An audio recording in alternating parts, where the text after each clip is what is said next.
अब तक आपने पढ़ा, रूहान, मैं गुस्सा नहीं हूँ। रूही, अगर तुम गुस्सा नहीं हो तो मुझसे बात करो। तुम्हारी चुप्पी मुझे अच्छी नहीं लग रही। तुम हंसते मुस्कुराते ही अच्छे लगते हो। इतना बोल मासूम सा चेहरा बनाकर उसे देखने लगती है तो रूहान की हार्ट बीट तेज हो जाती है। रूहान, बस उसे वक्त गुस्सा आ गया था, लेकिन अब ऐसा कुछ नहीं है। और क्लास में आते क्लासेस स्टार्ट हो गई थी, बस इसलिए बात नहीं कर पाया। मैंने शायद कल ज्यादा रिएक्ट कर दिया। इतना बोलते हुए वो उसका हाथ थाम कर अपनी अंगूठे से उसकी हथेली सहलाने लगता है, जिससे रूही के चेहरे पर शर्म भरी मुस्कान आ जाती। तभी आर्या भी हाथ में खाने का सामान लेकर वो आंस का आ जाती है तो रूहान उसका हाथ छोड़कर आर्या मदद करने लगता है, जो देख रूही मन में सोचती है, ये लड़की भी ना कबाब में हड्डी बन गई, कुछ देर बाद आती तो क्या बिगड़ जाता। आर्या उसे बर्गर देते हुए कुछ बताती है। अब आगे आर्या प्लेट टेबल पर रखते हैं और रूहान को बर्गर देकर बोलता है, तू जल्दी से लंच कर ले, तुझे ऑफिस भी जाना है ना। रूहान सिर हिला देता है तो रूही पूछती है, ऑफिस क्यों? मैं सोच रही थी आज मूवी देखने चले। रूहान उसे देखता है, फिर टेबल के नीचे से उसका हाथ पकड़कर बोलता है, मैं आज ऑफिस ज्वाइन कर रहा हूँ। क्या सच में? वो खुशी से उछलते हुए पूछते हैं और उसे इतना खुश देख रूहान भी खुश हो जाता है। लेकिन आर्या को अजीब लगता है। वो बोलता है, तो इसमें इतना उछलने वाली कौन सी बात है? रूही खुद को नॉर्मल करके, कुछ नहीं, मैं बस खुश हूं ये देख कि रूहान भी अपनी जिम्मेदारी समझने लगा है। आर्या, तुम्हें हमसे मिले सिर्फ कुछ महीने ही हुए हैं रूही, इसलिए तुम नहीं जानती, लेकिन रूहान पहले से ही अपनी जिम्मेदारी समझता है। इसका इसका ऑफिस जाने या ना जाने से कोई लेना देना नहीं है। सच कहूं तो मुझे अच्छा नहीं लग रहा ये चला जाएगा तो मैं बोर हो जाऊंगी। बोर हो जाओगी? या फिर तुम्हें डर है कि तुम्हारे बॉयफ्रेंड की अहमियत कम हो जाएगी? क्योंकि अभी वो अकेला कंपनी का मालिक है। रूहान के जाने पर कंपनी के 2 बॉस होंगे। वो मन में सोचती है, फिर मुस्कुराते हुए कहती है, अब तुम्हारी बोरियत मिटाने के लिए रूहान अपना कैरियर तो बर्बाद नहीं कर सकता ना। आर्या, सही कहा तुमने, बस इसलिए इसे जाने दे रही हूँ। रूही रूहान के हाथों को कसकर पकड़ लेती है तो रूहान के पेट में तितलियां उड़ने लगती हैं। आर्या के पास रुद्राक्ष का फोन आता है तो वह बात करने के लिए बाहर में चली जाती है। रूही मुस्कुराते हुए बोलता है, मैं तुम्हारे लिए खुश हूँ रूहान। मैं जानती हूँ पहले वाली मेरी बात तुम्हें बुरी लगी होगी, लेकिन ये सच है कि मैंने कुछ गलत नहीं कहा था। मैं बस नहीं चाहती थी आगे चलकर तुम्हें कोई परेशानी हो। मुझे बहुत बुरा लगा था जब मैंने अंकल को तुम्हें रुद्राक्ष भाई से कंपेयर करते सुना, और फिर आर्या जब तुम्हें परेशान कर रही थी तब तुम्हारे भाई ने उसका साइड लिया था। बस इसलिए मैंने तुमसे वो सब कहा। लेकिन अब तुम देखना, अब कोई भी तुम्हें तुम्हारे भाई से कम नहीं समझेगा। तुम अच्छे से काम करना और अपने भाई से भी ज्यादा नाम कमाना। ज्यादातर लोगों को लगता है कि सिर्फ रुद्राक्ष सिंघल ही सिंघल परिवार का बेटा है, लेकिन तुम दिखा देना कि तुम्हारा भाई अकेला ही सिंघल परिवार की इकलौती औलाद नहीं, बल्कि तुम भी उनके ही बेटे हो। उसकी बात रूहान को पसंद नहीं आती। वो उसे समझाते हुए बोलता है, तुम गलत समझ रही हो रूही। बिजनेस में दोस्त कम और दुश्मन ज्यादा बन जाते हैं, इसलिए डैड अपने बच्चों को लाइमलाइट से दूर रखते हैं। भाई के बिजनेस ज्वाइन करने से पहले किसी ने भाई को भी ज्यादा नहीं देखा था, और ऐसा ही मेरे साथ भी है। जब हम ऑफिशियली अपना बिजनेस ज्वाइन करते हैं तब डैड हमें सबसे इंट्रोड्यूस करते हैं। जैसे कि भाई ने कुछ दिन पहले जब बिजनेस ज्वाइन किया तो डैड ने उनके लिए पार्टी ऑर्गेनाइज की थी। ऐसे ही जब मैं ऑफिशियली कंपनी ज्वाइन करूंगा तब लोग मुझे ज्यादा जानेंगे। अभी तो मैं बस इंटर्न के रूप में काम कर रहा हूँ। क्या तुम इंटर्न बनकर काम कर रहे हो, लेकिन क्यों तुम्हारा भी तो तुम्हारे डैड के बिजनेस पर उतना ही हक है जितना तुम्हारे भाई का। इस बात रूहान चिढ़कर उससे हाथ छुड़ा लेता है। तुम आज इतनी अजीब बातें क्यों कर रही हो रूही? रूही, खुद को कंट्रोल करके, मेरा मतलब है मैं बिजनेस के बारे में ज्यादा जानती नहीं ना। मुझे तो यही लगता था कि अगर तुम्हारे डैड के दो बेटे हैं तो दोनों का ही कंपनी अधिकार होगा, जैसे मैंने टीवी पर देखा है। रूहान, हाँ होता है, लेकिन उससे पहले हमें अपनी काबिलियत साबित करनी होती है। भाई ने भी फॉरेन में रहकर कुछ सालों तक किसी दूसरी कंपनी में इंटर्नशिप की थी ताकि सब कुछ अच्छे से समझ सके। अब यही मुझे करना है, बल्कि भाई की वजह से मैं अपनी ही कंपनी में काम कर रहा हूँ जहाँ ज्यादातर लोग मुझे जानते हैं, और मैं उनकी तरह परेशान नहीं होने वाला, वरना डैड तो मुझे कि कहीं और भेजते। रूही, अच्छे से काम करना, मुझे तुम पे पूरा भरोसा है। वो उसके हाथ पर हाथ रख देती है और रूहान उसकी आंखों में देखने लगता है। कुछ देर में आर्य आकर बोलता है, रूहान, में भी तुम्हारे साथ कंपनी चल रही हूँ, रुद्र ने बुलाया है। रूहान, ठीक है, चलते हैं। दोनों रूही को बाय करके चले जाते हैं। कंपनी पहुंचते ही आर्यन रूहान को अपने साथ ले जाता है और आर्या रुद्राक्ष के कैबिन में चला जाता है, जहां रुद्राक्ष किसी काम में बिजी था। वो अपना बैग साइड में फेंकती है और सीधा जाकर उसकी गोद में बैठ जाती है। Rudraksh, sweetheart, are you okay? Arya, yes Rudraksh, अगर ठीक हो तो मेरी गोद में क्यों बैठी हो? आर्या, आंखें छोटी करके क्यों नहीं बैठ सकती? रुद्राक्ष, बैठ सकती हो स्वीट हार्ट, लेकिन ज्यादातर समय तुम मुझसे दूर ही भागती हो और मैं तुम्हें करीब करता हूँ। ये बोल वो उसे गुदगुदाने लगता है और वो हंसते हुए इधर उधर होने लगती है। मैं आपसे क्यों दूर भागूं? मुझे तो आपके एकदम करीब रहना है। ये बोल वो उसके होठों के करीब आने लगती है, लेकिन तभी एक लड़की उसके कैबिन में आ जाती है। आर्या पहचान लेती है कि ये वही लड़की है जो कुछ दिन पहले रुद्राक्ष को सेड्यूस कर रही थी। रुद्राक्ष अपना सिर पीछे करके कुछ बोलने के लिए मुंह खोलता है, लेकिन आर्या उसका कॉलर पकड़ अपने पास खींचता है और उसके होठों पर होंठ रख पैशनेटली किस करने लगती है। जो देख वो लड़की बाहर भाग जाती है। आर्या की पहल करने पर रुद्राक्ष खुद को कंट्रोल नहीं कर पाता और वो भी उसे किस करने लगता है। रुद्राक्ष के ऑफिस में एक लड़की आती है, जिसे देख आर्या पहचान लेती है कि ये वही लड़की है जो कुछ दिन पहले रुद्राक्ष को सेड्यूस कर रही थी। रुद्राक्ष के कुछ बोलने से पहले आर्या उसका कॉलर पकड़ अपने पास खींचती है और उसके होठों पर होंठ रख पैशनेटली किस करने लगती है। जो देख वो लड़की बाहर भाग जाती है। आर्या की पहल करने पर रुद्राक्ष खुद को कंट्रोल नहीं कर पाता और वो भी उसे किस करने लगता है। कुछ देर बाद जब आर्या को सांस लेने में दिक्कत होती है तो वो उससे दूर होने लगती है, लेकिन रुद्राक्ष उसे और कसकर पकड़ लेता है।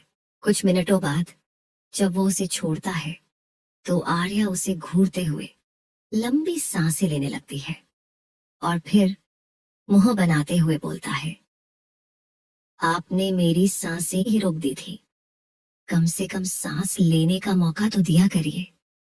रुद्राक्ष उसके होंठ सहलाते हुए बोलता है, तुमने उस लड़की को जलाने के लिए मुझे किस किया ना? आर्या, हाँ किया। वैसे आपने इस लड़की को अभी तक निकाला क्यों नहीं? रुद्राक्ष, क्या वो तुम नहीं थी जिसने ये करने से मना किया था? आर्या हाथ बांधते हुए, कल को मैं बोलूंगी। आप सांस लेना बंद कर दो। सांस नहीं लोगे क्या? रुद्राक्ष उसके करीब आकर उसकी उंगली को अपनी उंगली में पकड़कर बोलता है, एक बार कहो तो स्वीट हार्ट वो भी कर दूंगा। यह सुनते ही आर्या उसकी शर्त को अपने मुट्ठी में रुद्राक्ष, ये इकलौती चीज है जो मैं शब्दों में बयां कर भर लेती है, और धीरे से बोलता है, आप मुझसे इतना अनऑब्सेस्ड क्यों है? सकता, पर यह सच है कि मेरा वजूद ही तुमसे है। तुम हो तो मैं हूं, अगर तुम नहीं तो मैं नहीं। तुम्हारे लिए चांद तोड़ने की बकवास बातें मैं कहता, लेकिन इतना यकीन दिला सकता हूं कि तुम्हें मुझसे ज्यादा कोई और नहीं चाह सकता। तुम्हारे लिए मैं हर हद से गुजरने को तैयार हूं। तुम्हें मुझसे कोई दूर नहीं कर सकता। मैं तुम्हें कभी खुद से दूर जाने दूंगा, फिर चाहे तुम खुद ही क्यों ना चाहो। इतना सुनते ही उसकी धड़कनें तेज हो जाते हैं। वो बोलता है, अगर मैं ना कहूं तो आप क्या करोगे? इतना सुनते ही रुद्राक्ष कुछ देर गौर से उसे देखता है और फिर से हल्के से हंस देता है। उसकी हंसी धीमी थी, लेकिन न जाने क्यों आर्या को भयानक लग रही थी। रुद्राक्ष उसके थोड़ा और करीब आता है, इतना कि दोनों की नाक एक दूसरे को छू रही थी। वो हल्के से बोलता है, ठीक है, कहो तुम कि मैं तुमसे दूर चला जाऊं। उसके चेहरे पर तो मुस्कान थी। उसकी आंखों में छाया पागलपन देख ऐसी में भी आरू के माथे से पसीना छूटने लगता है। वो खांसते हुए हल्का सा पीछे होती है और माहौल हल्का करने के लिए हंसकर बोलता है, आप ऐसे रिएक्ट क्यों कर रहे हैं? भला मैं आपसे दूर जाने को क्यों कहूंगी? मैं आपसे प्यार करती हूँ रुद्र, और ये मेरे लिए ही अच्छा कि आप ना कभी मुझसे दूर जाओगे और नहीं मुझे जाने दो। ये बोलते वो अपने होठों पर जीभ फिराने लगती है, जो डर की वजह से बुरी सुखे थे। रुद्राक्ष, मैं तो ऐसे बोल रहा था। तुम्हें पसीना क्यों आने लगा? पहले बड़ी बड़ी आंखों से डराएंगे और फिर पूछेंगे, पसीना क्यों आ रहा है?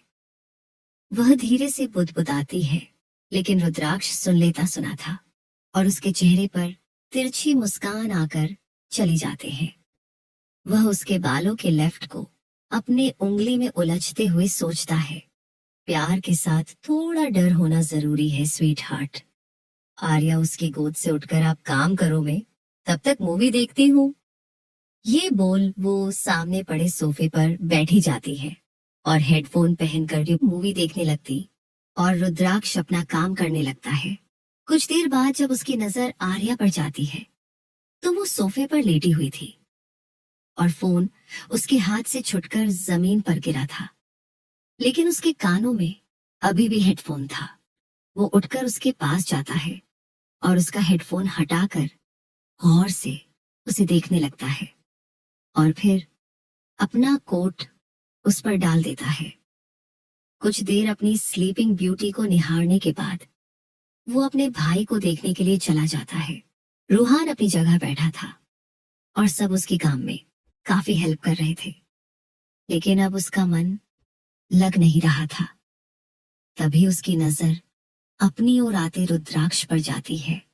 आसपास खड़े एम्प्लॉय सिर झुकाकर उसे ग्रीट करते हैं। जो देख वो भी वैसा ही करता है। रुद्राक्ष सबको अपनी जगह जाने को बोल उसके बगल में बैठ जाता है। पहले ही दिन भागने का मन तो नहीं कर रहा मिस्टर रूहान सिंघल। रूहान को अजीब लगता है, इसलिए वो बोलता है, आप इतना फॉर्मल क्यों हो रहे हो? रुद्राक्ष, क्यों, तुम्हें अपना नाम पसंद नहीं आ रहा क्या? रूहान, ऐसा नहीं है। रुद्राक्ष उसकी लैपटॉप स्क्रीन देखता है तो रूहान नजरें चुराने लगता है, क्योंकि उसने अभी तक कुछ खास काम नहीं किया था, या यूं कहें उसे समझ ही नहीं आ रहा था।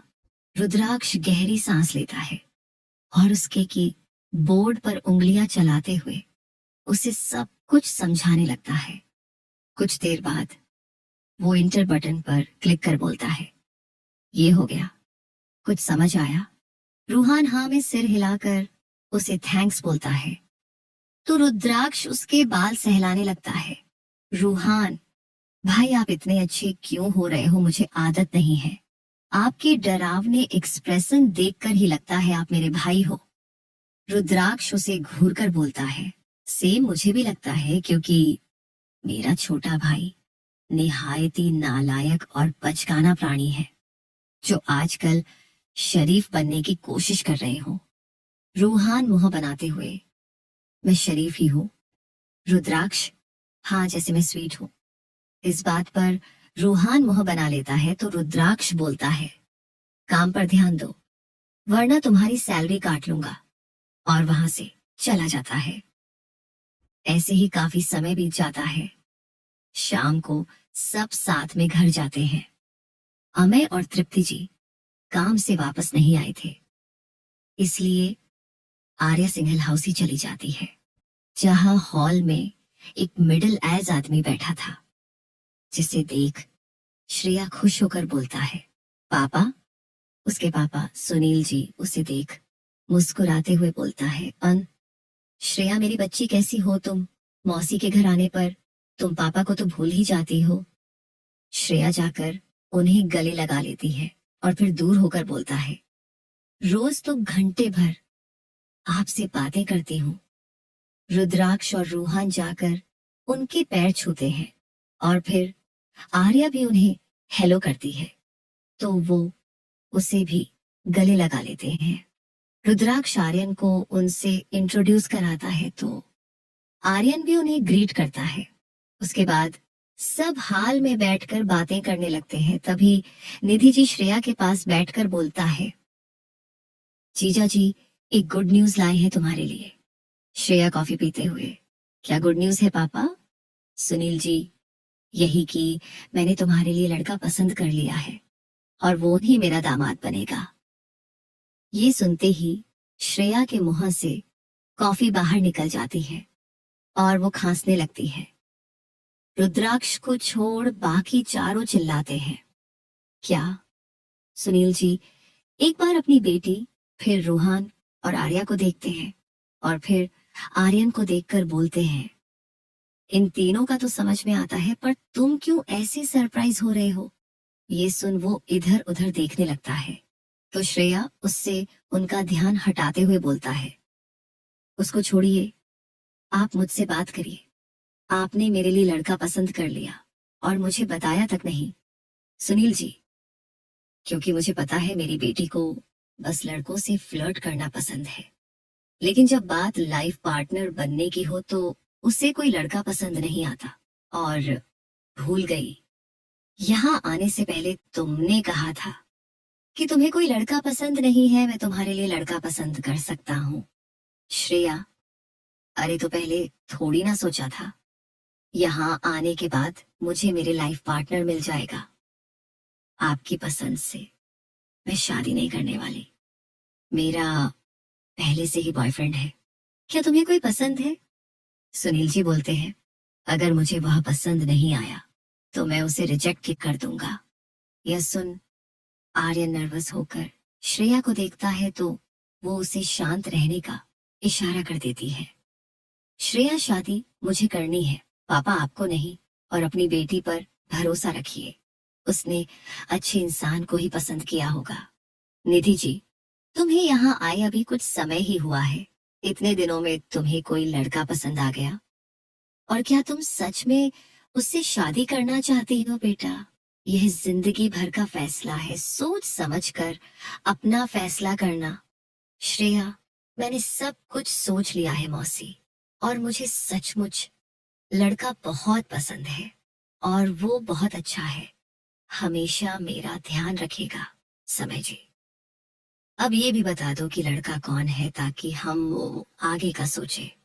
श्रेया आर्यन को देखती है और आर्यन उसे, वही बाकी सब आगे सुनने को बैठे थे।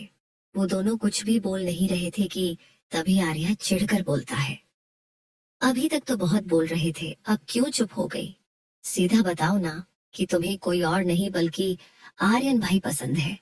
क्या समय और निधि जी दोनों एक बार आर्यन को देखते और फिर श्रेया को? क्या सच में? निधि जी बोलता है तो दोनों हाँ में सिर हिला देते हैं। सुनील जी अब आर्यन को घूरने लगते हैं तो वह नर्वस होकर हाथ हिलाता है। Hello uncle. सुनील जी तुम हो जिसे मेरी बेटी ने पसंद किया है। श्रेया मेरी इकलौती बेटी है। मैं कैसे विश्वास करूं कि तुम हमेशा उसका साथ दोगे।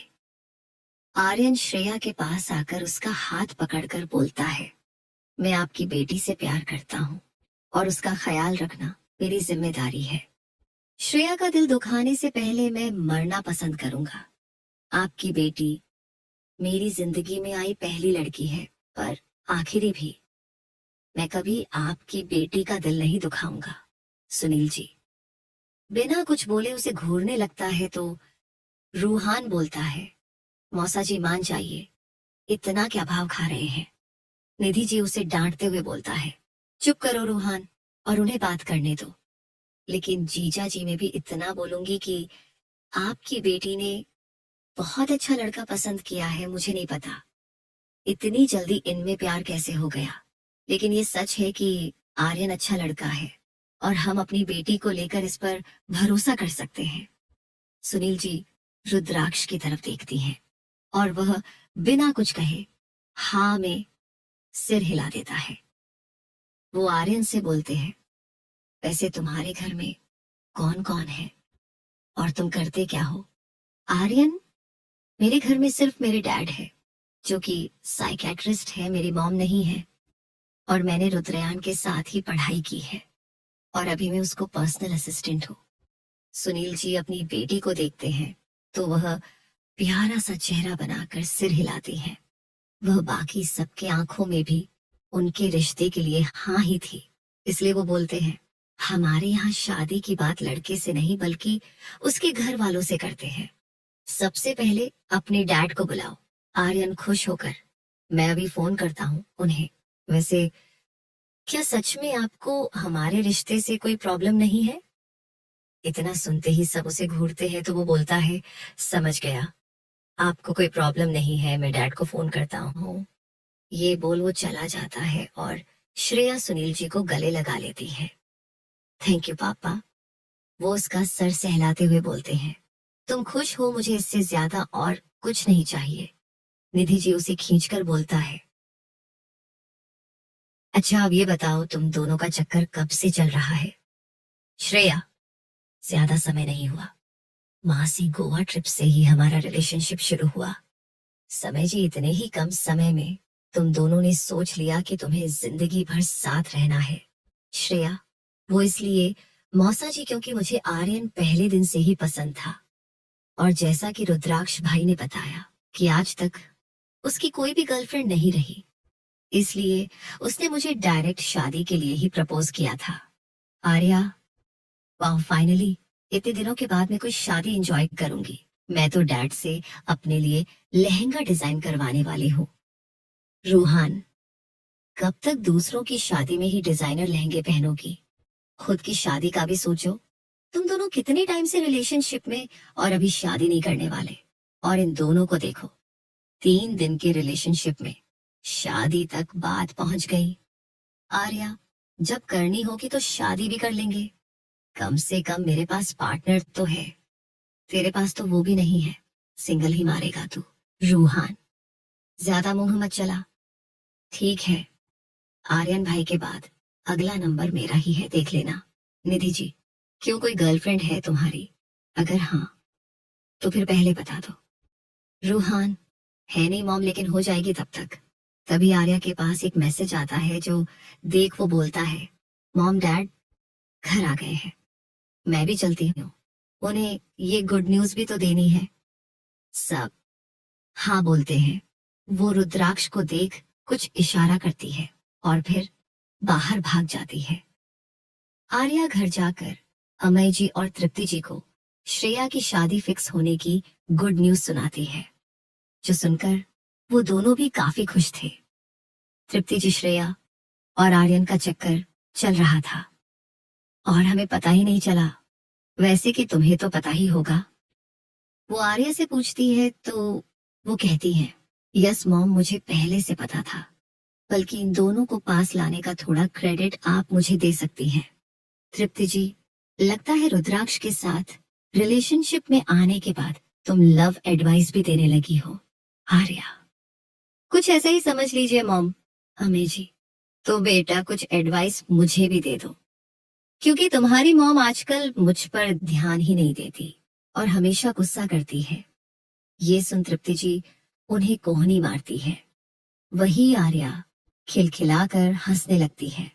आपके लिए यही एडवाइस है कि मॉम के ऑर्डर फॉलो करिए और उन्हें हैप्पी रखिए। अमय, ये तो मैं पहले से हक रहता हूँ। आर्या, मैं कमरे में जा रही हूँ। दोनों सिर हिलाते हैं तो वो कमरे में भाग जाती है। कमरे में इंटर करते ही कोई पीछे से उसे गले लगा लेता है और उसकी गर्दन चूमने लगता है।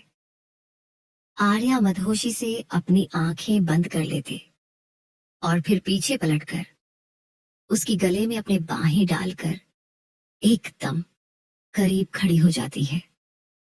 थोड़ा कंट्रोल में रहिए मिस्टर बॉयफ्रेंड, इतना उतावलापन भी ठीक नहीं है। रुद्राक्ष, काबू में ही हूँ स्वीट हार्ट, वरना अभी तो मेरी बीवी बन चुकी होती और तुम्हारी हर रात मेरी बाहों में गुजरती। ये सुन आर्या की गाल बुरी तरह लाल हो जाती है। रुद्राक्ष, अब तो आर्यन और श्रेया की भी शादी होने वाली है। तुम्हें कब तक मुझसे दूर रहने का इरादा है? आर्या, मैं कहाँ दूर हूँ, अभी देख लीजिए, आपकी बाहों में ही हो रही बात। शादी की तो पहले मुझे एक 21 का हो जाने दीजिए। उसी का इंतजार कर रहा हूँ स्वीटी। वो फिर से उसे किस करने वाला था कि तभी बाहर से अमय जी की आवाज आती है, जो सुनकर आर्या की आंखें बड़ी हो जाती हैं। वो तुरंत उसे खुद से दूर करके बोलता है, रुद्र डैड, आप जल्दी जाइए यहाँ से। एक काम करिए, आप पर्दे के पीछे छुप जाइए। लेकिन फिर उसे खींचकर बोलता है, नहीं नहीं, आप बाथरूम में जाइए। वह उसे बाथरूम के अंदर ले जाती है, लेकिन फिर बाहर करते हुए सीधा बालकनी में ले जाती और बोलता है, जाइए यहाँ से। रुद्राक्ष उसकी पागलों जैसी हरकतें देख बोलता है, तुम ऐसी हरकतें क्यों कर रही हो जैसे उन्हें हमारे बारे में पता ही नहीं है और तुम्हारा हिडन लवर तुमसे मिलने आया है।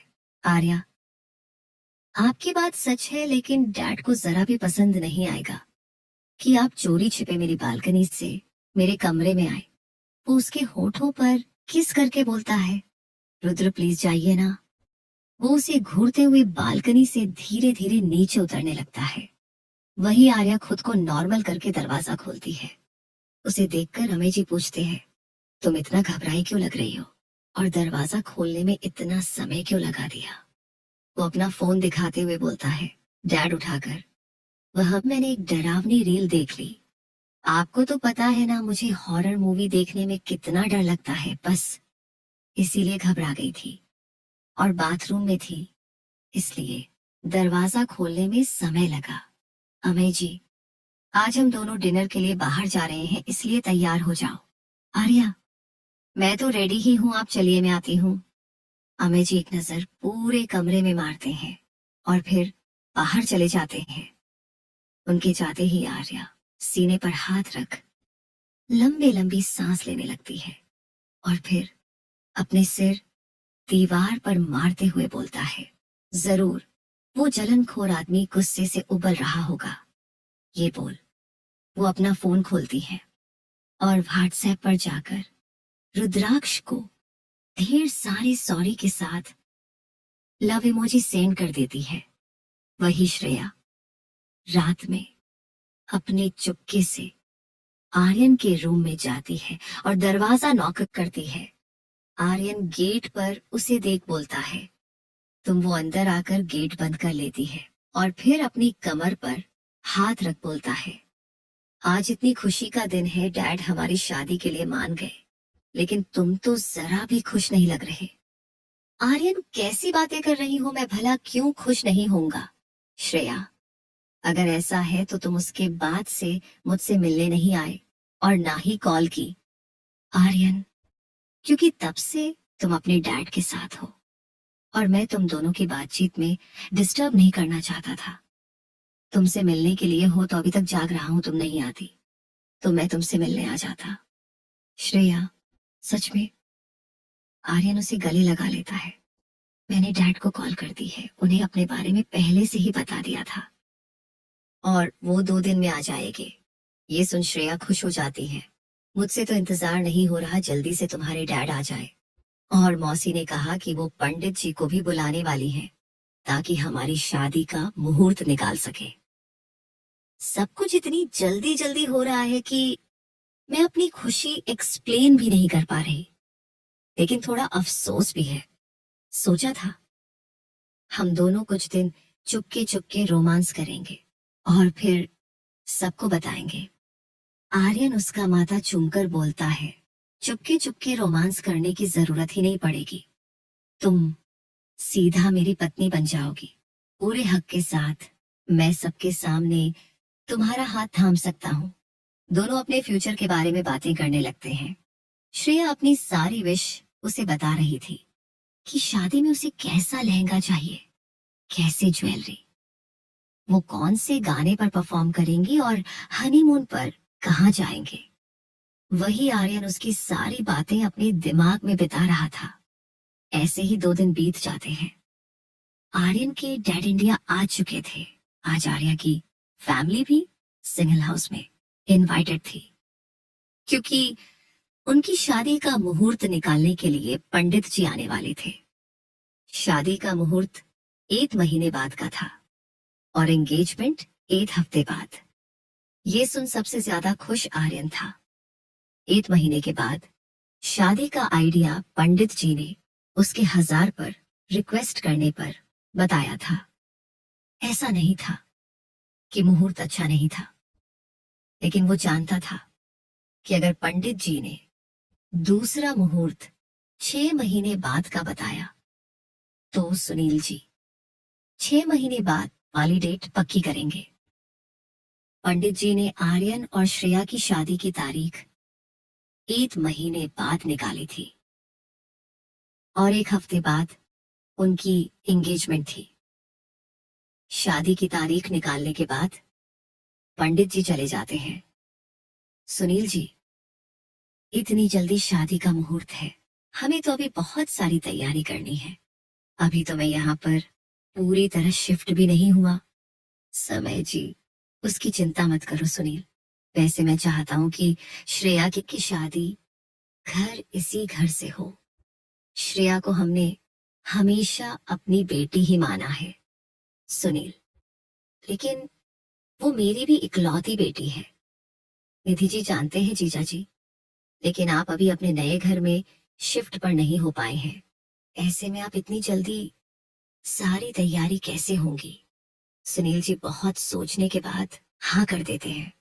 आर्यन के डैड अरमान ठाकुर बोलते हैं, अब हमें भी इजाजत दीजिए, अपनी बहू को घर लाने के लिए ढेरों तैयारी करनी होगी। समय जी, आप होटल में क्यों रुकेंगे, यही रुक जाइए ना। उनके बार बार कहने पर अरमान जी भी मान जाते हैं। आर्या, 1 हफ्ते के बाद एंगेजमेंट है और फिर शादी। हम इतनी जल्दी कैसे सारी तैयारी कर पाएंगे? अभी तो हमें डांस परफॉर्मेंस तैयार करना है, कितनी सारी ड्रेस ज्वेलरीज भी लेनी है। अपने घर पर पहली शादी है जिसे हम अटेंड करने वाले हैं। रुद्राक्ष, डोंट वरी, वो सब हो जाएगा। मैं हूं ना, अमय जी बोलते हैं। वो अभी तुम्हारी पत्नी नहीं बनी जो तुम उसके लिए यह सब करोगे। अभी वो सिर्फ मेरी बेटी है। आरू, श्रेया, तुम दोनों निधि, भाभी और तृप्ति के साथ कल शाम को स्टोर पर आ जाना। में स्टाफ से कहकर हमारी सबसे लेटेस्ट और यूनिक कलेक्शन की ड्रेस तुम सबके लिए निकाल देंगे। ये सुन श्रेया और आरूका दोनों खुश हो जाती हैं। Thank you dad uncle. ये सुन वो रुद्राक्ष को देख आंखों से इशारा करते हैं तो वो उन्हें गुस्से से देखने लगता है। आर्या उसके हाथ पर हाथ रखकर आंखों से उसे शांत होने का इशारा करती है और फिर धीरे से बोलता है, रुद्र प्लीज गुस्सा मत करें। आपको डैड से कंपटीशन करने की कोई जरूरत नहीं है। आप भी मेरे लिए ड्रेस पसंद कर लेना। वो बिना कुछ बोलो उठकर वहां से चला जाता है। जो देख अमय जी मुंह बनाते हुए बोलते हैं, देखा यह लड़का मुझसे कितना जलता है। अब मैं अपनी बेटी के लिए शॉपिंग भी नहीं कर सकता। ये सुन सभी हंसने लगते हैं, लेकिन तृप्ति जी बोलता है, आप क्यों उसे परेशान करते रहते हैं? अमय जी, मैं उसे परेशान नहीं कर रहा, बस ये एहसास दिला रहा हूं कि मेरी बेटी पर उससे ज्यादा मेरा हक है। आर्या, चुप हो जाइए डैड। मुझ पर आप दोनों का ही हक है, समझे? आप मुझे छोड़कर श्रेया की बात कीजिए। फिलहाल उसकी शादी की बातें हो रही हैं। श्रेया, अंकल आप ही मेरा लहंगा डिजाइन करेंगे। वो हाँ बोल देते हैं। सब आपस में बातें करने लगते हैं। कुछ देर बाद अरमान जी रुद्राक्ष के पास जाते हैं और उससे बातें करने लगते हैं। तुम्हें मेरी बातें तो याद है? रुद्राक्ष हाँ में सिर हिला देते हैं। अरमान जी, यकीन मानो, जितना मैंने सोचा था तुम उससे भी ज्यादा बदल रहे हो। जैसा तुमने अपने सपनों के बारे में बताया और जो मुझे तुम्हारे पास लाइफ के रिकॉर्ड से पता चला था, उस हिसाब से अब तुम्हारे बिहेवियर में काफी सुधार है। तुम अपना गुस्सा कंट्रोल करने लगे हो। वो लड़की तुम्हारे साथ काफी खुश और कंफर्टेबल फील करती है। इसीलिए अपने अंदर के एआर को शांत करके रखना, क्योंकि गुस्से से किसी का भला नहीं होता। और ये चीज तुम पिछले जन्म में देख चुके हो, इसलिए सब कुछ शांति और प्यार से सुलझाना। रुद्राक्ष, अपने पास्ट लाइफ एक्सपीरियंस से मैं अच्छे से समझ चुका हूं कि मुझे आरो के साथ कैसे रहना है और कैसे नहीं। अरमान जी हाँ, मैं सिर हिला देता है। अरमान जी, रुद्राक्ष की साइकेट्रिस्ट थे लंदन में। तभी श्रेया आर्यन के साथ उनके पास आती है और उनके पैर छूकर आशीर्वाद लेती है। अरमान जी, खुश रहो बेटा, लेकिन आगे से मेरे पैर मत छूना। तुम तो मेरे लिए मेरी बेटी जैसी ही हो। आर्यन मुंह बनाते हुए, बहू ही ठीक है डैड। अगर आपकी बेटी बनी तो हमारा रिश्ता ही बदल जाएगा। ये सुन श्रेया उसके पेट में कोहनी मारते हुए बोलता है, इसीलिए तो उन्होंने बेटी जैसा बोला, समझे? अरमान जी हंसते हुआ, इसे कुछ बातें देर में समझ में आती है। बचपन में सिर के बल गिर गया था, तब से दिमाग थोड़ा कमजोर है। ये सुन आर्यन मुंह बना लेता तो श्रेया खिलखिलाकर हंस पड़ती है। तभी रूहान आकर बोलता है, आप लोग चलकर डिनर कर लीजिए। वो सब डाइनिंग एरिया में चले जाते हैं, जहां सर्वे डिनर लगा रहे थे। सब साथ में डिनर करते हैं। बाद में आर्या और उसकी फैमिली घर चली जाती है। श्रेया अपने कमरे में थी। जब आर्यन का मैसेज उसे मिलता है, वो सोचती है, आर्यन इतनी रात में मुझे बाहर क्यों बुला रहा है? वो चुपचाप बाहर जाती है तो आर्यन बाइक लेकर उसका इंतजार कर रहा था। क्या हुआ, तुमने मुझे क्यों बुलाया? आर्यन उसे हेलमेट देते हुए, मेरे साथ चलो। श्रेया, लेकिन कहाँ? आर्यन, सरप्राइज है। श्रेया हेलमेट पहन उसके पीछे बैठ जाती है और कसकर उसे पकड़ लेती है। आर्यन भी बाइक स्टार्ट करके निकल जाता है। रात का वक्त और अपने प्यार के साथ बाइक राइड भला किसे पसंद नहीं आता। वह दोनों भी साथ में बहुत एंजॉय कर रहे थे। कुछ देर बाद उनकी बाइक एक घर के सामने आकर रुकती है। श्रेया बाइक से उतरते हुए, कि हम किसके घर आए हैं?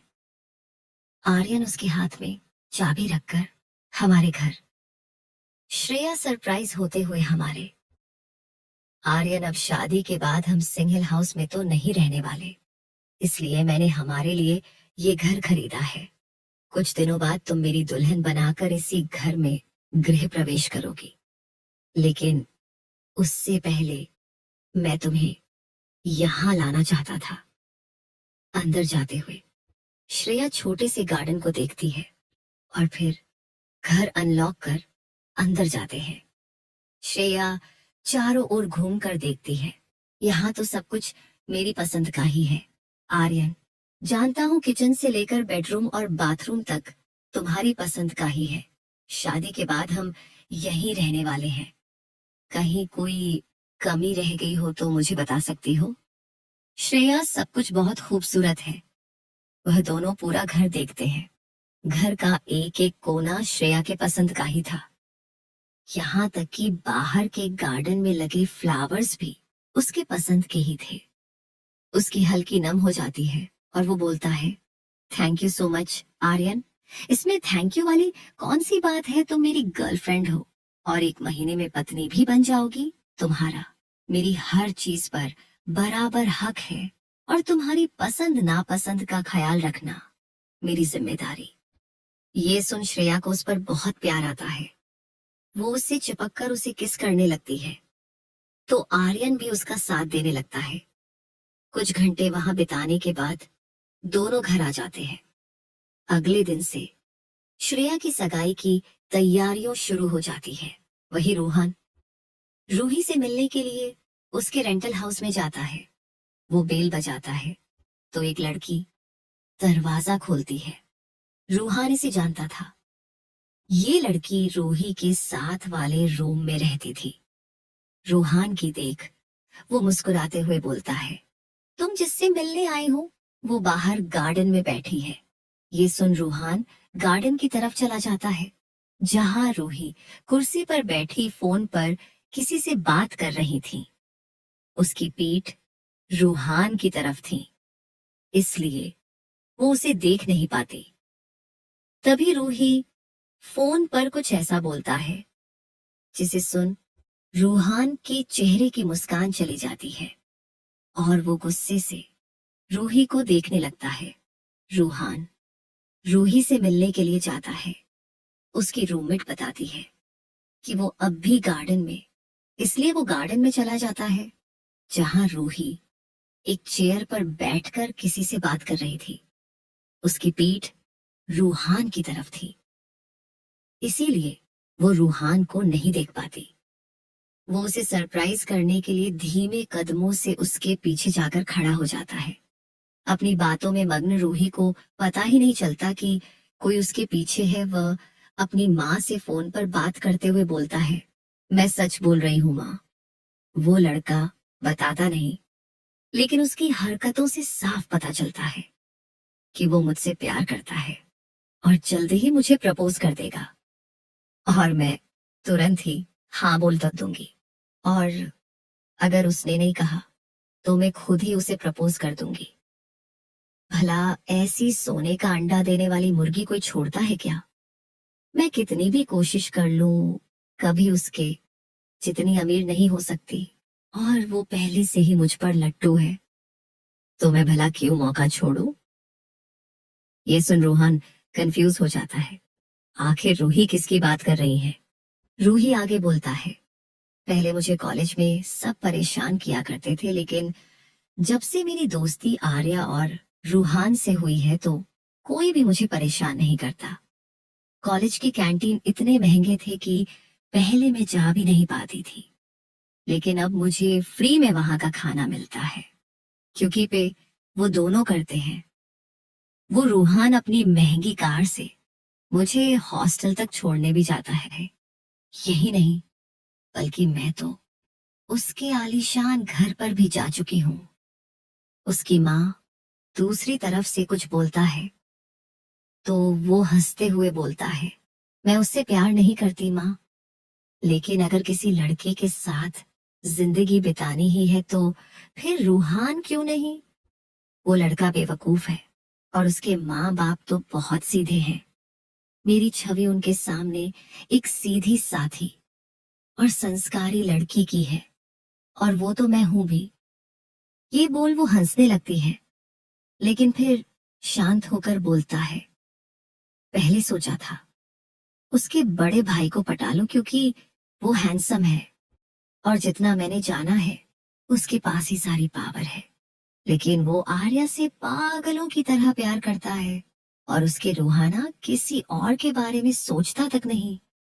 इसलिए सोचा बड़ा भाई न सही, छोटा भाई ही पट जाए तो लाइफ सेट हो जाएगी। इसलिए न जाने कितने नाटक किए और वो मेरे प्यार में गिर भी गया। लेकिन बाद में मुझे पता चला कि वो लड़का एक नंबर का बेवकूफ है। बस इधर उधर घूमता फिरता है और पूरा बिजनेस उसका बड़ा भाई ही संभालता है। भले ही मैं उसकी गर्लफ्रेंड या पत्नी बन जाऊं, लेकिन असली मालिक तो उसका बड़ा भाई ही रहेगा और वह उसके पीछे दुम हिलाता रहेगा। इसलिए मैंने उसे भड़काया, मगर प्यार से, ताकि उससे मेरी नीयत पर शक भी नहीं हो। और देखो, अब वो भी ऑफिस जाने लगा है। बस एक दिक्कत है कि वो वहां एम्प्लॉय बनकर बंद करे काम करता है। बताओ, ये भी कोई बात हुई? अरे, कंपनी के मालिक का छोटा बेटा है तो आधी कंपनी उसे भी मिलनी चाहिए ना। लेकिन खुद की कंपनी में नौकर बनकर काम कर रहा है। लेकिन आप चिंता मत करिए, मैं उसे इतना मैनिपुलेट करूंगी कि खुद ही बिजनेस में अपने हिस्से की मांग करेगा। उसके मम्मी फिर दूसरी तरफ से कुछ बोलता है तो हंसकर बोलता है, चिंता मत करो माँ, वह बहुत बेवकूफ है। उसे समझ ही नहीं आता कि मैं उसे भड़का रही हूँ। अब मेरे जैसी प्यारी और मासूम लड़की पर भला कोई शक कर सकता है क्या? उसकी बातें सुनकर रूहान का दिमाग चकरा गया था। उसे यकीन नहीं हो रहा था कि उसके सामने बैठी लड़की वही रूही है जो सबके सामने मासूम बनती है। आर्या और वो जिसे अपनी दोस्त मानते हैं, रूही जानती है कि उसे पसंद करता है और वो बस उसके फीलिंग के साथ खेल रही है। वो जैसे आया था उसी तरह हमारे कदमों से बाहर चला जाता है और अपनी कार में बैठकर सिर पकड़ लेता है। "ए, ऐसा क्यों रो ही?" उसे अभी भी यकीन नहीं आ रहा था कि रतन से की रूही अपने फायदे के लिए उसकी फीलिंग्स के साथ खेल रही थी। वो उससे शादी भी इसलिए करना चाहती है ताकि अमीर हो सके। इतना सुनने के बाद तो खुद कर संभल फिर नहीं पा रहा था। उसे दिल में बेहद दर्द हो रहा था, तो खुद पर गुस्सा भी आ रहा था कि क्यों वो रूही का असली चेहरा नहीं देख पाया था। आज दूसरी बार उसने अपनी दोस्ती में धोखा खाया था। इस लड़की की बातों में आकर उसने अपने भाई और डैड के सामने ऊंची आवाज में बात की, उन्हें हर्ट किया। अच्छा हुआ उसे रूही के असली इरादों का पता चल गया, वरना क्या पता उसकी गर्लफ्रेंड बनने के बाद वो उसे उसके परिवार से ही अलग कर देती। और वो इतना बेवकूफ है कि अब नहीं हाथों अपना हंसता खेलता परिवार बर्बाद कर देता। उसकी आंखें नम हो जाती हैं। वो अपने चेहरे को हाथों से छुपाकर फुट फुट कर रोने लगता है। वही आर्या सभी लेडीज के साथ शॉपिंग कर रही थी। वो अपना फोन पटकते हुए बोलता है, ये रूहान का बच्चा ना जाने कहाँ रह गया। पता नहीं इस पर आजकल काम करने का क्या भूत चढ़ा है। हिम्मत तो देखो, मेरी कॉल नहीं उठा रहा है। घर जाकर इस अच्छा सबक सिखाऊंगी। तृप्ति जी, वो अपनी जिम्मेदारी समझ रहा है, तो तुम्हें क्यों दिक्कत हो रही है? तुम उसके साथ बाद में शॉपिंग करने आ जाना। फिलहाल अपनी शॉपिंग पर ध्यान दो। वो सभी अच्छे से शॉपिंग करती हैं और फिर घर वापस आ जाती है। रात हो चुकी थी, लेकिन रूहान अभी तक घर नहीं आया था, जिससे निधि जी काफी परेशान थी। वो बार बार उसे कॉल कर रही थी, लेकिन वो किसी का फोन नहीं उठा रहा था। उन्हें ऐसे देख समय जी बोलते हैं, परेशान मत हो, आता ही होगा आपका लाडला। आज ऑफिस पर नहीं गया, जरूर कहीं दोस्तों के साथ घूम रहा होगा। निधि जी, आप हमेशा उल्टा सीधा ही सोचते हैं। आपकी वजह से ही वो ऐसे बदल गया है।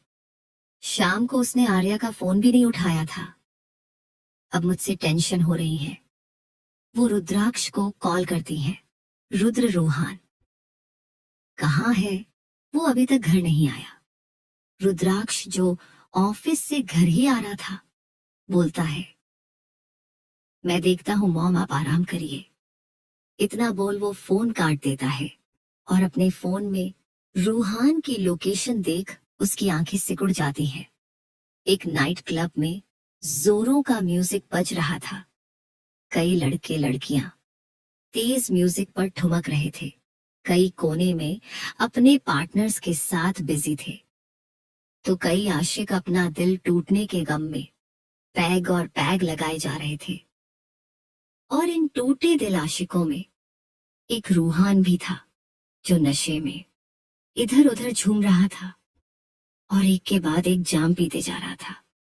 और साथ ही उसकी बड़बड़ भी चालू थी। एक लड़की नशे में झूमते हुए उसके पास आती है और बोलता है, हेलो हैंडसम। रूहान उसका हाथ अपने कंधे से हटाकर बोलता है, दूर रहो मुझसे, मुझे लड़कियों से नफरत है, बोलो कितने पैसे चाहिए तुम्हें। वो लड़की अपनी आंखें छोटी कर उंगली दिखाते हुए बोलता है, हे यू बैड बॉय, तुमने समझ क्या रखा, मुझे लड़कियां गोल्ड डिगर नहीं होती, बल्कि तुम लड़के कॉक हो, जो दूसरों की फीलिंग्स से खेलते हो। ये बोल वो उसके हाथ से ग्लास छीनकर शराब खटक जाती है।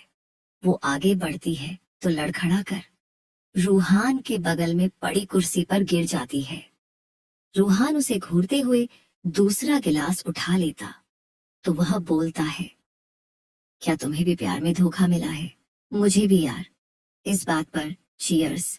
वो उसके ग्लास से ग्लास टकराती है और बोलता है,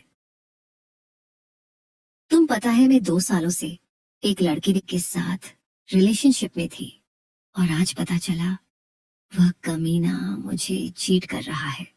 उसने मुझे धोखा दिया, मेरे प्यार का मजाक उड़ाया, लेकिन मैं तो सच में उससे प्यार करती थी।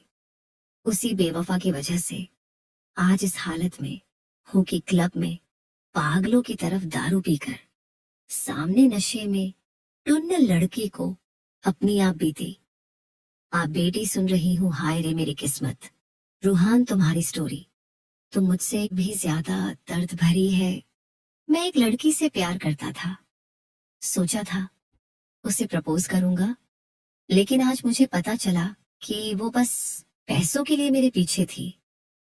वो बस एक अमीर बॉयफ्रेंड चाहती है, इसके अलावा मैं उसकी जिंदगी में अहमियत नहीं रखता।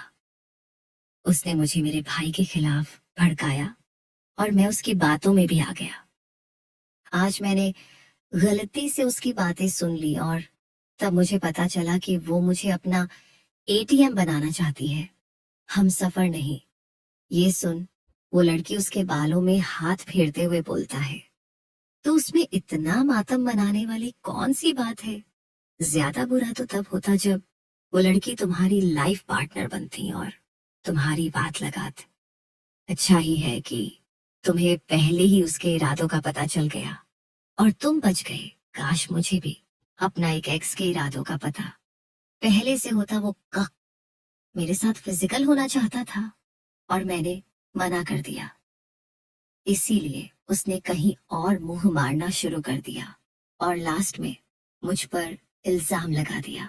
फिर मेरा भी दिमाग खराब हुआ और मैंने उसे जो पीटा, साला अभी भी हॉस्पिटल में एडमिट है। तुम भी उस लड़की को आसानी से मत छोड़ना, उसे अच्छा सबक सिखाना। सही कहा तुमने, मैं उसे अच्छा सबक सिखाऊंगा ताकि भविष्य में वो किसी सच्चे लोगों को हर्ट न करे। वो जोश से हाथ उठाते हुए तेज से बोलता है, तो वह लड़की खड़ी होकर उसके हाथों को नीचे करती है और उसके गालों पर अपने होंठ रख देती है। तो रूहान हैरानी से उसे देखने लगता है। वो अपने गालों पर हाथ रख बोलता है, ये क्या क्या किया तुमने? लड़की उसके हाथों को हटाते हुए बोलता है, तुम्हारे तो गाल छोटी सी किस में ही लाल हो गए, सो क्यूट, काश तुम मुझे पहले मिलते। ये बोल वो उसके होठों पर किस कर देती है। दोनों वो नशे में थे और उन्हें समझ नहीं आ रहा था वो क्या कर रहे हैं। तभी उस लड़की को कोई दिखता है और वो इधर चली जाती है। पीछे से रूहान उसे आवाज ही लगाता रह जाता है, चोर लड़की, मेरी फर्स्ट किस चुराकर कहाँ भाग रही हो, रुको। लेकिन वो चली जाती है और वो फिर से शराब से भरा ग्लास उठा लेता है। तभी कोई पीछे से उसके कंधे पर हाथ रखता है तो वो बंद होती आंखें खोलते हुए बोलता है, तुम आ गई, लेकिन तुम्हारी शक्ल मेरे भाई से क्यों मिल रही है और तुम्हारे हाथ इतने सख्त क्यों हो गए हैं? वो उसके हाथ छूकर बोलता है। रुद्राक्ष उसे जोर से थप्पड़ मारता, जिससे उसका सर किनारे लग जाता है। वो पास रखी पानी की बोतल का सारा पानी उस पर उड़ेल देता है। अचानक हुए हमले में रूहान कुछ समझ नहीं पाता। उसकी आंखें एक झटके में खुल गई थी। कुछ मिनट बाद रूहान अपने रुमाल से मुंह पोंछकर उसकी तरफ देखता है तो रुद्राक्ष सख्त आवाज में बोलता है, अगर नशा हल्का हुआ जो तो पूछता है, खुद चल लोगे या तुम्हें घसीटते हुए ले जाना पड़ेगा। रूहान हकलाने हुए, भा ई आपिया, हाँ आप चमुच हो। रुद्राक्ष हाथ बांधते हुए, तो तुम्हें क्या लगा मैं रूही हूं? रूहान गुस्से से उसका नाम भी मत लो भाई, वह बहुत बुरी है। रुद्राक्ष देर से सही, पर तुम्हें मास तो हुआ। क्या मतलब भाई, आप पहले से जानते थे? रोहन पूछता है। रुद्राक्ष बाकी की बात होश में आने पर करना, अब भी चलो मेरे साथ। घर पर सब तुम्हारे लिए परेशान हो रहे हैं और ये जनाब यहाँ पार्टी कर रहे हैं। रूहान उसके साथ चलते हुए उसके कंधे पर सिर रख लेता है। मैं पार्टी नहीं कर रहा था, अपना गम भुला रहा था भाई। वो जरा भी अच्छी नहीं है, उसकी नजर हमारे पैसे पर है। वो मुझसे प्यार नहीं करती, बल्कि पैसों से प्यार करती हो। उसे पता है मैं उससे प्यार करता हूँ, इसलिए वो मेरा फायदा उठाने की सोच रही है। इसलिए सबके सामने अच्छा बनने का दिखाना करती है। मैं और आरू हमेशा गलत लोगों से दोस्ती क्यों करते हैं? एक बार पहले की थी तो आर्या के साथ बुरा हुआ था, और इस बार मेरे साथ। रुद्राक्ष कार का दरवाजा खोल उसे अंदर धकेलता है और फिर अंदर बैठकर बोलता है, क्योंकि तुम दोनों ही बेवकूफ हो, दिमाग नाम की चीज नहीं है तुम में। रूहान रोते हुए बोलता है, सही कहा भाई, मैं बेवकूफ हूँ। इसलिए उसने मुझे बेवकूफ बना दिया, उसने मुझे भड़काया, और उसकी बातों में आकर मैंने आपसे और डैड से बदतमीजी से बात की, उन्हें हर्ट किया। उसके लिए खुद को बदलना चाहता था। मैं आपके जैसा बनना था, समझदार और जिम्मेदार। क्योंकि उसने कहा था कि उसे आपके जैसे लड़के पसंद है, इसलिए मैं आपसे जेलस हो गया था। आई am sorry, I am so sorry भाई। उसकी हालत देख रुद्राक्ष को बहुत गुस्सा आ रहा था। तुमने मेरे भाई को हर्ट करके अच्छा नहीं किया रूही। गोवा ट्रिप पर ही मैंने तुम्हारी बातें सुनी थी और मुझे यकीन हो गया था तुम अच्छी लड़की तो नहीं हो। मैं चाहता था कि रूहान की सारी हकीकत खुद से पता चले।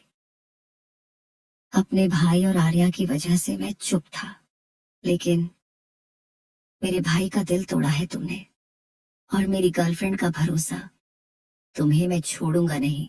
रूहान उसके कोट से अपना चेहरा रगड़ने लगता तो वो उसे दूर करके बोलता है, दूर रहो, मुझसे बच्चे नहीं हो जो ऐसी पागलों जैसी हरकतें कर रहे हो। रूहान और जोर जोर रोते हुए बोलता है,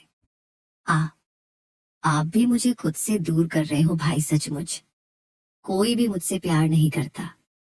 रुद्राक्ष माथा खुजाते हुए, अब चुप हो जाओ वरना दूसरा थप्पड़ पड़ जाएगा। ये सुन रूहान चुपचाप किनारे बैठ जाता है, क्योंकि एक थप्पड़ खाकर पहले से उसका गाल छन्नाया हुआ था। फिर धीरे से बोलता है, भाई एक लास्ट बात बोलो। रुद्राक्ष सिर हिलाता है तो वो बोलता है, वो ना आपको पसंद करती थी, पहले आपको पटाना चाहती थी, लेकिन जब उससे पता चला कि आप आरू से प्यार करते हैं, आपको पटाना टफ टास्क था, इसलिए अपना प्लान बदल लिया और मुझे अपना शिकार बनाया। रुद्राक्ष इस लड़की को मैं छोड़ेगा नहीं। रूहान, नहीं भाई, आप उससे कुछ नहीं कहेंगे। रुद्राक्ष, क्यों तुम्हारा प्यार फिर से जाग गया क्या? इतना बेवकूफ बनने के बाद भी अक्ल नहीं आई। रूहान, ऐसा नहीं है भाई, लेकिन उसे सबक मैं सिखाना चाहता हूँ। उसने मुझे बिल्कुल समझा था, तो मैं बेवकूफ बनकर ही उसे बेवकूफ बनाऊंगा। रुद्राक्ष, कर पाओगे ऐसा? रूहान अपनी बंद होती आंखों से बोलता है। आई प्रॉमिस भाई। रुद्राक्ष उसका सर अपने कंधे पर रख बोलता है। थोड़ी देर सो जाओ। रात के करीब 12 सब बज रहे थे जब रुद्राक्ष ड्राइवर की हेल्प से रूहान की घर के अंदर लेकर जाता है। उसे लगा था उसके मॉम डैड अब तक सो चुके होंगे, लेकिन वो लोग हाल में ही मिल जाते हैं। रूहान की हालात देख निधि जी घबरा जाती हैं, लेकिन समय जी बोलते हैं, देखिए आपका लाडला दारू पीकर घर आया है, इसके लिए परेशान हो रही थी। आप निधि जी चुप करें आप। रूहान उनकी आवाज सुनकर नींद से बाहर आया था और समय जी को देख बोलता है, डैड रूहान। ओ, ओ नहीं, चुप मत कर। राय वॉइस ये बोल रहे हैं मैं किसी का एम का नहीं है। हमेशा आप लोगों की प्रॉब्लम से बढ़ता हूं मैं, रू तेरा भाई जैसा नहीं। वह जाकर समय जी के गले लग जाता है और बोलता है, सॉरी डैड, मुझे उसी दिन आपसे वैसे बात नहीं करनी चाहिए थी, जबकि मैं जानता हूँ आप दोनों मुझसे ज्यादा प्यार करते हैं ना, बताइए। समय जी उसे देख पिघल जाते हैं और बोलते हैं, सही कहा, तुम सबसे छोटे बेटे हो और हम तुमसे ज्यादा प्यार करते हैं, और हमारे ने ही तुम्हें इस कदर बिगाड़ दिया है कि तुम शराब पीकर घर आ रहे हो। प्यार। रूहान उनके कंधे पर अपना सिर रख, नहीं आपके प्यार ने नहीं, उसके धोखे में बिगाड़ा है मुझे। I am sorry, I am so sorry dad, you are best father in the world. उसकी आंखें बंद हो जाती हैं और वह उनके कंधे पर सर रखकर सो जाता है। निधि जी, ये क्या बोल रहा था? रुद्र किसके धोखे में क्या हुआ? रुद्राक्ष फालतू की बकवास कर रहा था। मॉम, आप पर जाकर सो जाइए, मैं इसे इसके रूम में छोड़कर आता हूँ, बाकी बातें इसके होश में आने पर करेंगे।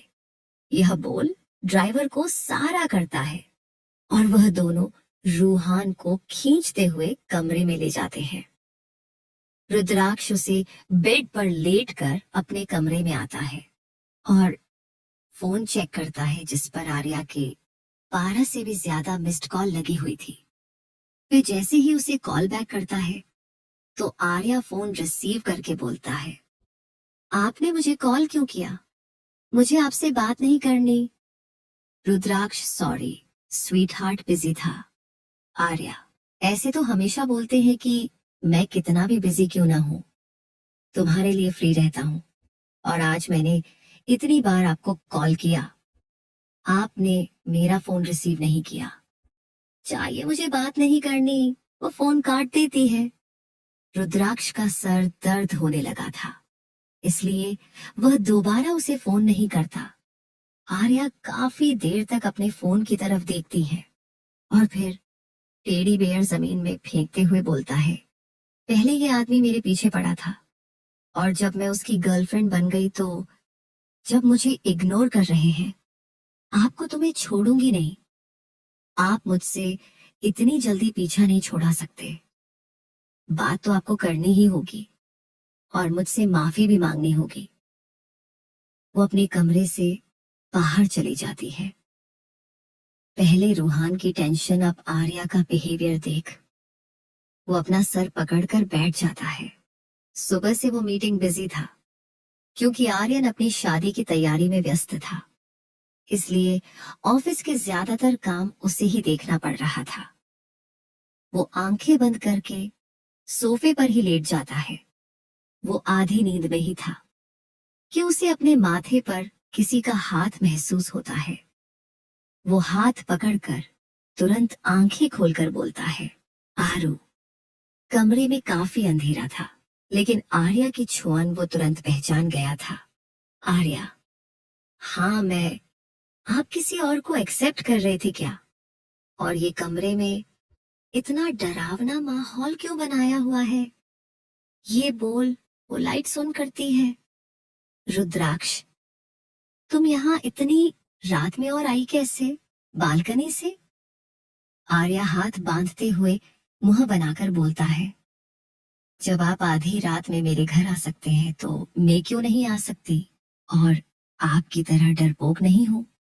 मैं जो चोरों की तरह आऊं अपने घर से निकली, डोर ओपन किया, फिर आगे गई, फिर दूसरा दरवाजा पार किया, आपके घर आई, और आपके घर के चौकीदार आपसे ज्यादा मुझे अच्छे से जानते हैं। उन्होंने मुझे तुरंत आने दिया और फिर मैं आपके कमरे के बाहर आई। आपका डोर मेरे फिंगरप्रिंट से भी खुल जाता है और मैं अंदर आ गई। रुद्राक्ष उसका इतना लंबा चौड़ा एक्सप्लेनेशन सुनकर उसे कुछ देर घूरता और फिर बोलता है, घर की रास्ता मुझे भी पता है। ये बताओ कि आई क्यों? आर्या आपसे माफी मंगवाने। आपकी हिम्मत कैसे हुई मुझे इग्नोर करने की?